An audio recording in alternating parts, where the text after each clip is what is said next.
Our presentation agenda will consist of team introductions, an overview of the project.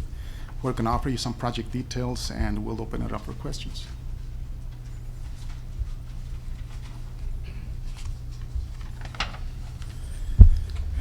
The owner's team, this is a Texas Department of Transportation project.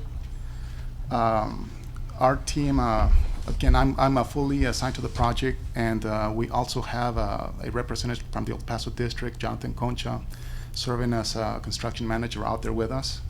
Our independent engineer consists of HDR, who's our prime out there, and under HDR we have some subs. We have Atkins North America, who's out there helping us with administration support and document control, as well as auditing services and design and construction oversight. We also have a Rodriguez Transportation Group, who's also helping us out with design oversight. We have ERX, who helps us out with all the environmental needs that we have, environmental reviews, hazmat plans, SW3Ps. Paytex Engineering and Testing is our OVTI out on the project. Don Duran CEC, there are our pavement reviewers, and we have surveying and mapping for any surveying needs that we need out of the project. In addition to that, we also have our independent assurance firm, who is Robert Kistner, who's helping us out with certifications and accreditation of our testing folks and our laboratories. And I will pass it on to Rob so he can introduce his team. Great, thank you, Sergio. Our developer team on the project is a joint venture of the Abrams Company with Kiewit. Helping us out with design, our lead design firm is Kellogg Brown and Root.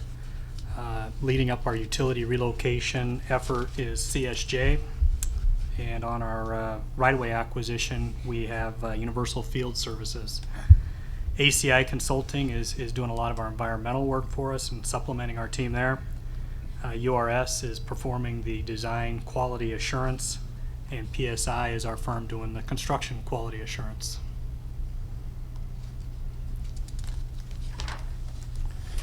Just to offer you some history and an overview of the project, this project consists of it's a new facility.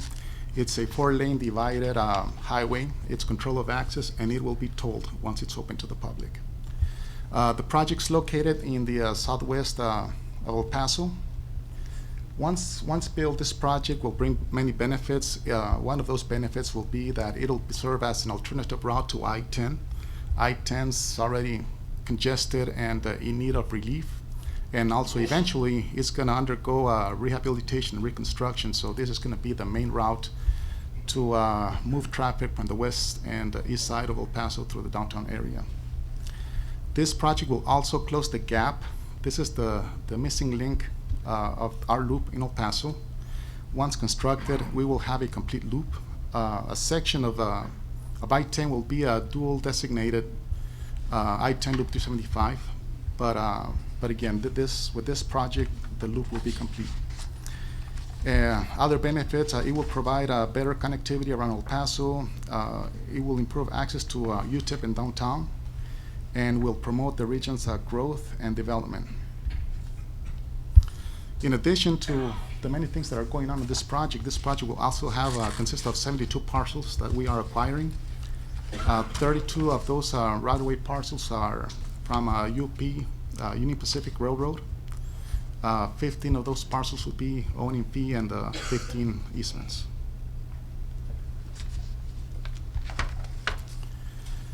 Back on August of 22nd, Texas officials executed design-build agreement with Abrams Kiewit for the design, construction, and comprehensive maintenance of the project. In November of the same year, the name changed from Border Highway West Extension Project to Border West Expressway.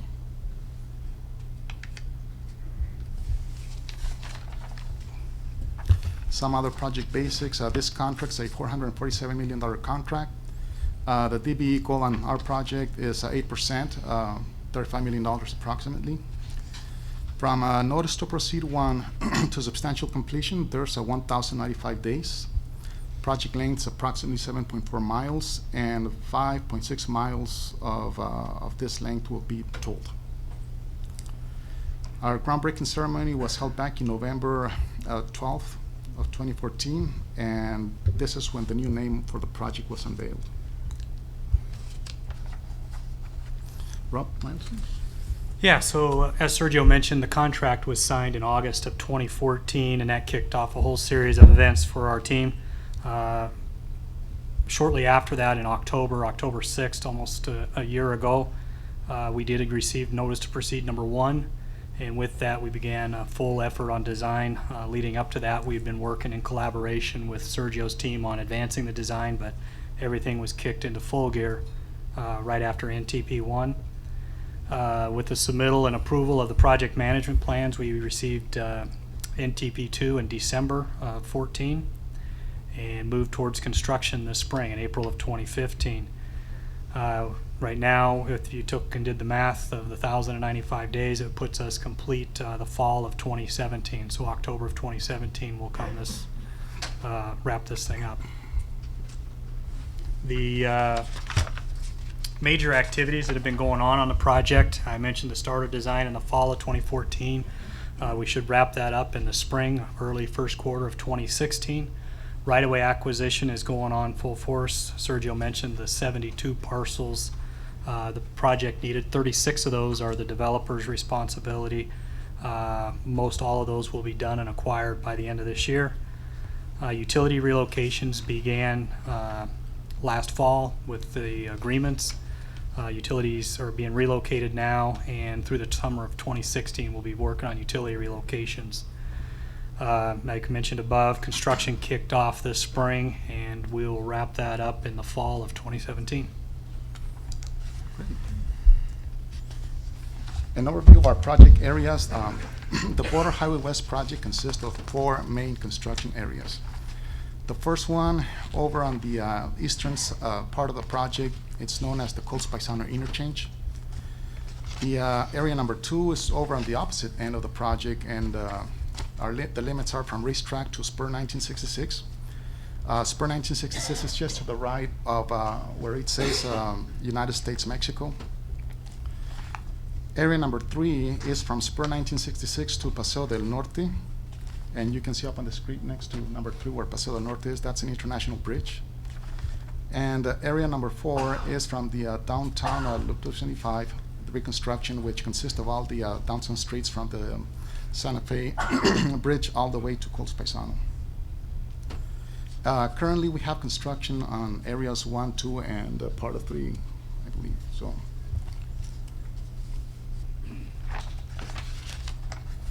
this is the area of work area number 1, the Coles Paisano Interchange, and it is scheduled to take approximately 18 months. This project will provide connectivity from the existing Loop 375 to US 85 Paisano.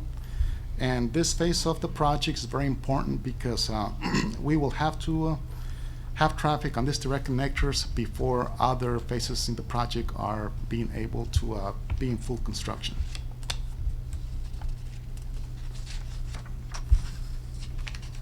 On the next slide to the left, you can see a picture of what Loop 375 and Paisano look today, how they look today. And to the right, you can see the direct connectors. This interchange will provide access to between Loop 375 and US 85 Paisano in all directions. This is a 3D rendering of that, what that interchange is going to look like. There's a lot of activities going on here. A lot of utilities that have to be relocated, and a lot of coordination with the city and stakeholders for approval of the plans and acquisition of right-of-way.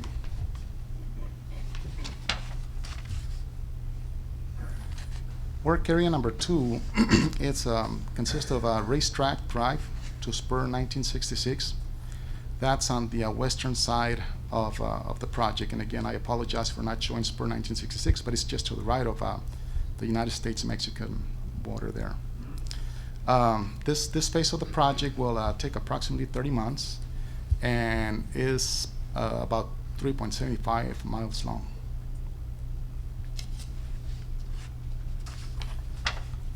One of the key elements of this project is that it will provide the first buoy interchange in El Paso.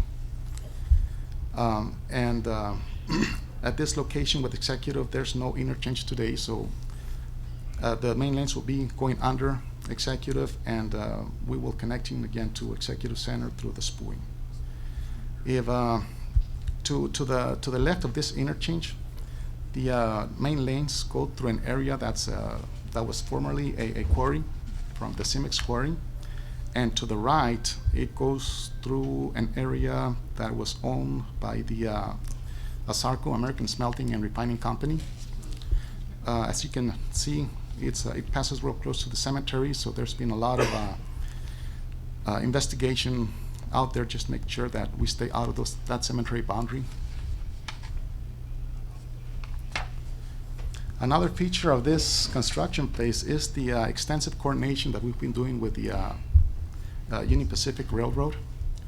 This project in this phase alone will include approximately 2 miles of track relocation with Union Pacific Railroad, and 1 mile with Burlington Northern Santa Fe, BNSF. So the developer is currently extensively coordinating with those folks to come up with a construction sequence that will accommodate the train traffic they have, which is about 40 trains a day in a normal day, anywhere between 50 to 60 trains during the peak season, which is from middle of November to first week in January. And BNSF, the same. They have like about 9 to 15 trains a day, depending on what time of the year it is.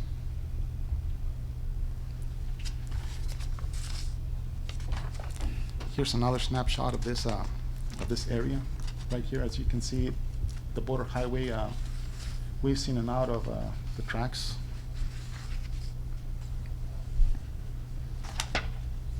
Work area number 3 is from a spur 1966 to the El Paso del Norte Bridge. This project, it's about 1.6 miles long, and when we say 1.6 miles long, this project consists of a 1.6 mile bridge. I'm sorry, it's a 1.3 mile bridge, 1.6 miles long, and this bridge will, I believe, will be the longest bridge we have in El Paso. Right here you can see the spur 1966. This is where the project limits are, and again the trains show up on both sides. This is the bridge 17 as we know it, and this is what our 1.3 mile long bridge. As you can see, the challenging part about working in this area is the amount of coordination with stakeholders. This bridge is located in between the American Canal on one side, the BNSF railroad tracks, and then we have this 1.3 mile long bridge, which is on top of a 30-inch water line that was installed back in the 1930s. And then on the other side, you have the Rio Grande, our border with Mexico. So the amount of stakeholder coordination that we have to do on this project has been pretty amazing. We've had to have our hydraulic models be approved by IBWC. In addition, there are IBWC counterparts in Mexico as well. We've had to coordinate with Customs and Border Protection for the relocation of all the lights they have out there to patrol the border, and all their equipment, their cameras. With BNSF, because we're going to be overhanging the railroad tracks, and with IBWC and the El Paso Water Improvement District number 1, because we're going to be building drill shafts right adjacent to the Franklin Canal, or the American Canal. So there's a lot of there's a lot of moving parts going on with this bridge in this area. In this slide, you can see again that same bridge getting closer to its eastern limits. But right as we are leaving the limits of this bridge, we are overhanging a park out there. That's known as the Chihuahuita community, and this community is historical community.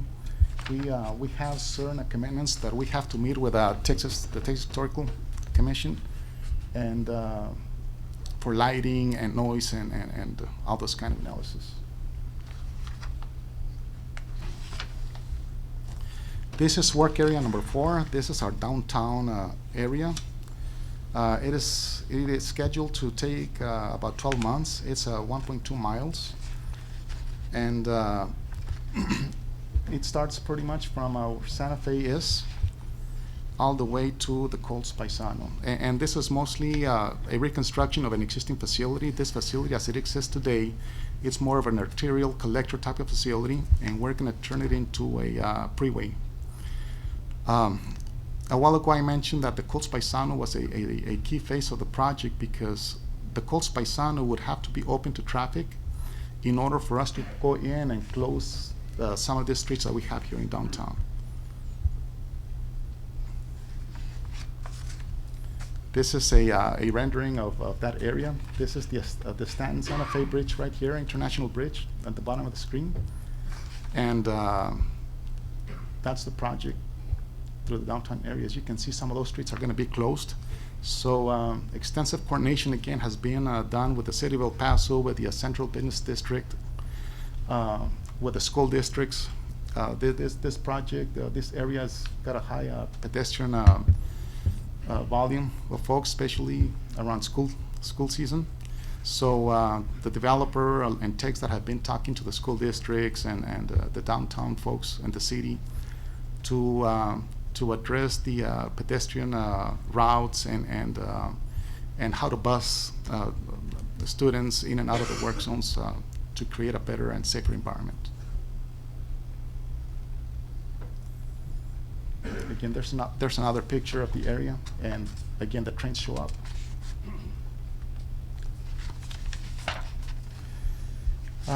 We have, just to give you an overview of our aesthetics details, to the left of the screen there, we have the SPUI interchange, and some of the aesthetics details that we're incorporating consist of concrete pavers, trees, shrubs, and to the right, we will be also including some of the iconic elements, like the one you see there on the page. These iconic elements will be providing 2 per interchange. So there's about 6, I believe, throughout the project. This is a rendering of the way our retaining walls are going to look. The mountains kind of are representative of the Franklin Mountains, and the waves at the bottom are representative of our border, the river.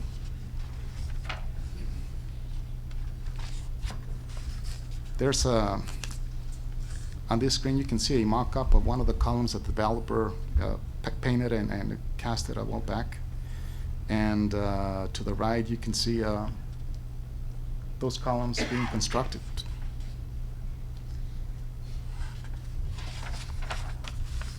This is a rendering of how our screen walls are going to look. There's two types. One, the bottom one's going to be stone walls, and that's going to be placed around ponds. And the upper ones are more of an aesthetic type of wall that's going to be used in the downtown area. Okay, time for the poll. So from your experience, what is the most number of stakeholders you've had to work with in any one of your projects? Stakeholders meaning city, counties, utilities.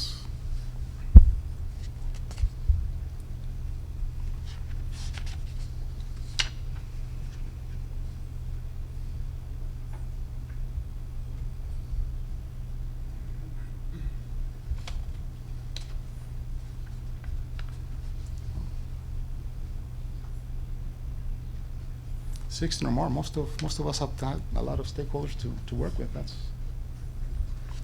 That's pretty normal on today's type of projects that we do. On the border highway, our stakeholders consist of our major stakeholders consist of the City of El Paso, the Camino Real Regional Mobility Authority, who will be operating the tolls.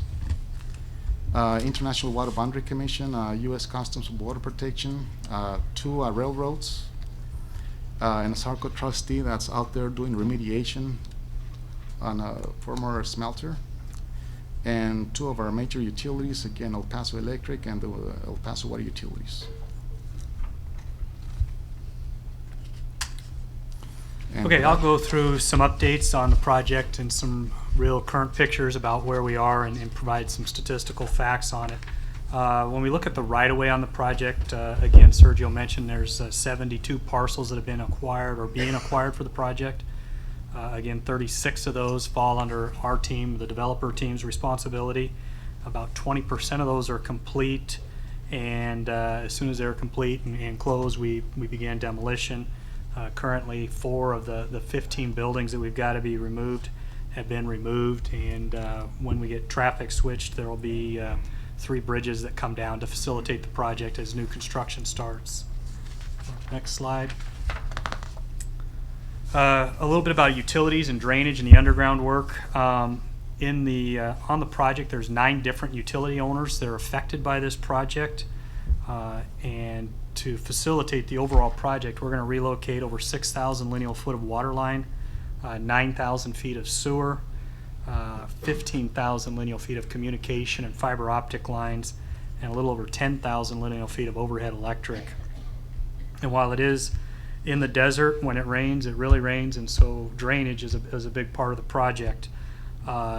When completed, we'll have over 3,000 lineal foot of box culvert put into the ground as part of the project, and over 35,000 lineal feet of RCP. Earthwork. If you can see the mountains and the different undulations that you get experience in that section of El Paso, to facilitate this road, we'll move over 1.4 million cubic yards of earth. 41,000 of that is considered hazardous and required off-site disposal. As part of the package to facilitate the roadway in between all the railroads and stuff, there's over 850,000 square feet of MSE wall retaining wall. To surface the road, we're right around 330,000 square yards of concrete paving and 90,000 tons of asphalt when we're all done with the project. Sergio mentioned the total length of the railroad that we affect, but to facilitate the project, we're going to have to relocate over 14,000 lineal foot of major lines for both UP and BNSF. A little bit of facts on the structures on the project. There are 34 bridges. Remember that because it may come up important here in a few minutes. That's a hint.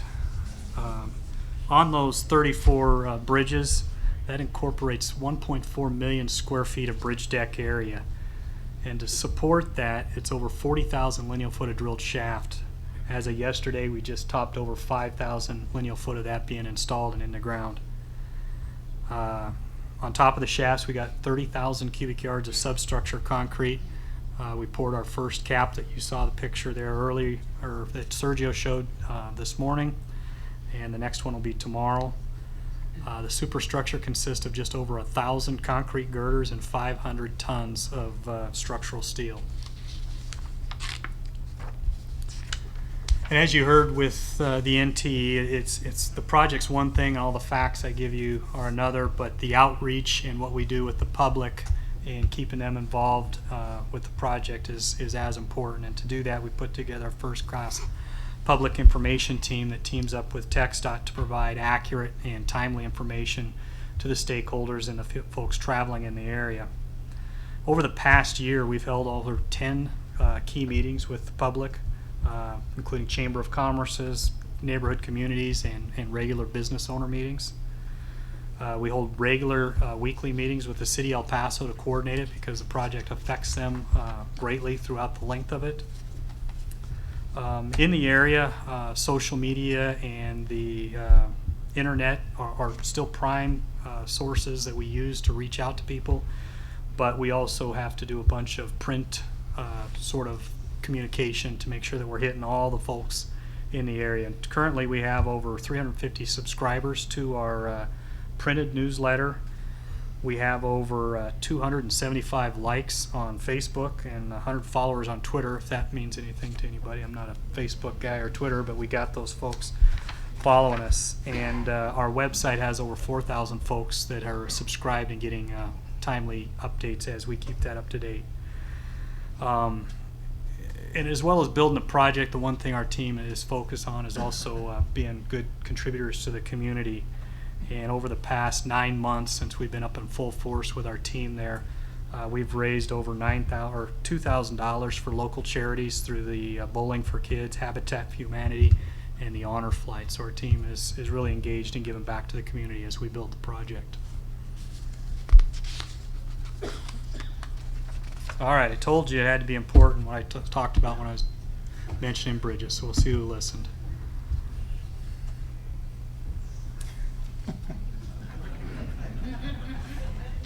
Uh-oh.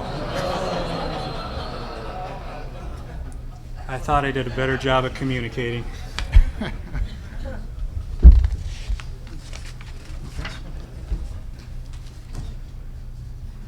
And while we talk about it, I think here Sergio will show us probably the best way to see the project. This is a 3D visualization of the project, and it started over on the West Hub project limits. A while ago we talked about a former quarry, and this is the section of the project that passes through that former quarry. You'll see right now that as it leaves the project, or the quarry, it'll come across our Spooey interchange.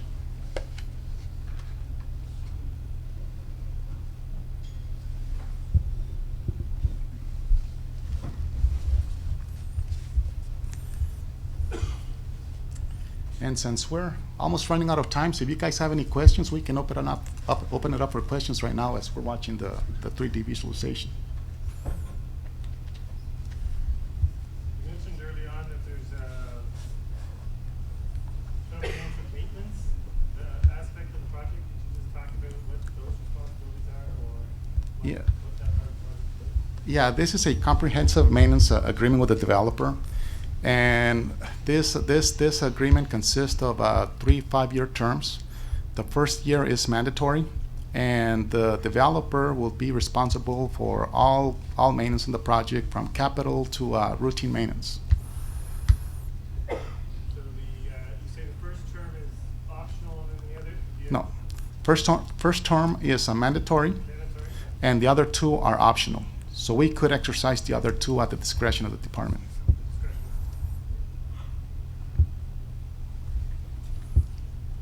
How effective was the visualization in your outreach? Is that a good tool that y'all used, or is that? Yeah, it was a very good tool. We've had 2. Can you repeat the question? Yeah, was the visualization a good tool for public communication? And yes, it's been a very good tool. We've had 2 versions of the 3D visualization. The first one was more representative of the schematic, and then through the procurement process, we had a number of ATCs, or advanced technical concepts, that were approved, and this version of the schematic reflects those ATCs. This version of the schematic was recently completed and will soon be released to the public to use it in further coordination with our PI representative. Yes. Were there any special security concerns being so close to an international border? Yes, there are some security concerns. As we mentioned earlier, we did a lot of coordination, or we continue to do a lot of coordination with the Customs and Border Protection. We had to relocate a lot of, most of the lights that they had out there, because now the bridge is on top of those lights. And we are also coordinating to provide them proper an access route to patrol the border. In addition to that, one of the requests they've made is for us to look at certain areas in the bridge that come the closest to the border. We call them as the pinch points with the river, to see we can incorporate some fencing on top to prevent things from going across the border or being thrown in the opposite direction.